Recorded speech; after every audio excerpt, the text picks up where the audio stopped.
Vous regardez le top de l'information, un concept à Ricochet Communication. Bonjour, samedi dernier, l'hymne de l'Union progressiste a résonné pour la première fois dans un palais des sports archi-comble.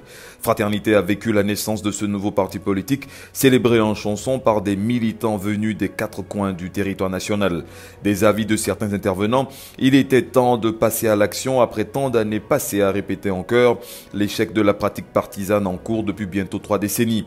Après tant d'années de mise à l'épreuve de notre système, le moment était venu pour les uns et pour les autres de s'arrêter pour définir de nouveaux paradigmes afin de sortir des sentiers battus, ont-ils dit. Une prouesse de Patrice Talon dont la pertinence des réformes du système partisan a été rappelée pour asseoir de nouvelles bases nécessaires à la consolidation de la démocratie.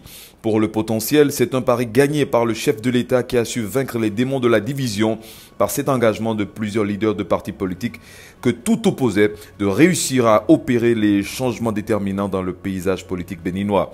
À la une de l'Investigateur, ce fut l'avènement d'un géant, un bloc de 130 partis politiques, 80 mouvements, 29 députés, 37 maires et des centaines de conseillers, précise le coopérant.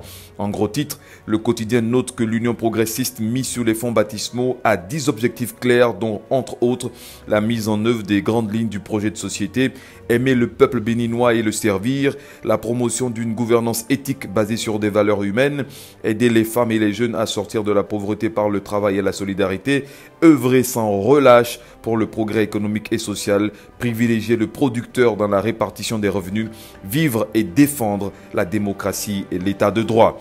C'est un rêve du président Patrice Talon pour la consolidation de l'unité nationale qui se réalise par la constitution de l'Union progressiste. Libération en parle pendant que le matinal rend compte du congrès constitutif de l'Union progressiste, né du bloc progressiste, doté d'un comité transitoire composé d'un bureau politique présidé par Bruno Amoussou. Le paysage politique national prend des couleurs, dit le matin, des couleurs plutôt éphémères, crie le Béninois libéré. L'Union progressiste serait une coquille vide dans laquelle résisteraient des personnalités qui ont déjà fait leurs preuves.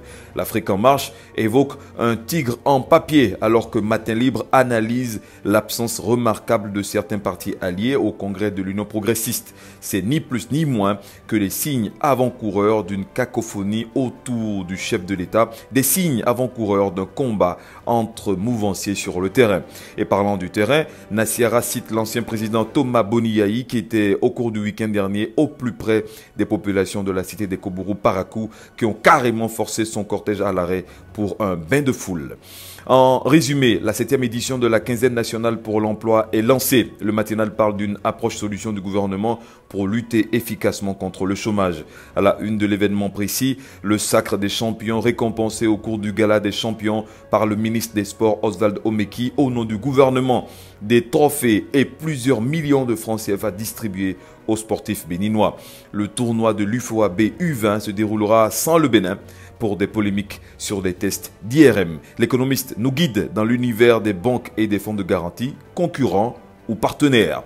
Enfin, le monde syndical béninois est en deuil. La presse du jour revient sur le décès de l'ancien secrétaire général de la Confédération syndicale des travailleurs du Bénin, Gaston Azoua. La rentrée pour nous est synonyme aussi bien d'efforts dans l'amélioration de la satisfaction de notre clientèle que d'efforts dans la proposition de nouvelles solutions aux professionnels des métiers de l'audiovisuel et de la communication. Et c'est bien pour cela qu'est né, à Ricochet, la prod.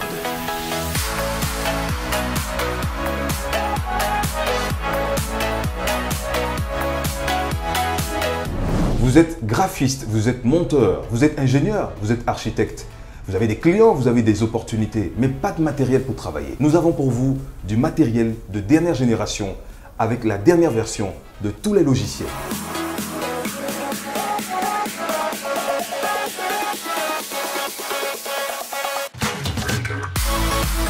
Nous sommes à Cotonou, au quartier Sikekoji, en face de l'ex-Papagalo. Contactez-nous en nous appelant au 97 14 60 00 ou envoyez-nous un mail à l'adresse aricochetcom@gmail.com.